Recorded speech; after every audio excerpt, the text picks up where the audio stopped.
guys! Good morning! Actually, may dinownload ako na video na talaga naman sigurado matatawa kayo.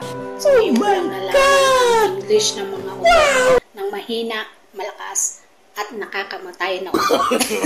So guys, panoorin natin itong video na to. Share ko lang kasi ngayon ko lang nalaman ng English ng iba't klase ng utot. Ayan guys.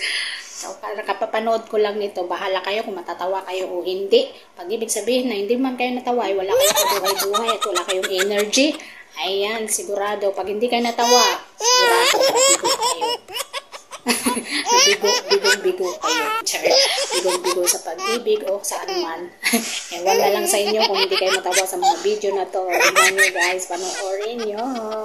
Tignan natin. Itay, ano po, English ng utot? Wind of change. Yung utot po na matunog. The sound of silence. Yung utot po na may kasama, back. Dust in the wind. Yung utot na hindi po sinasadya. Careless whisper. Yung utot na ipit. Please release me.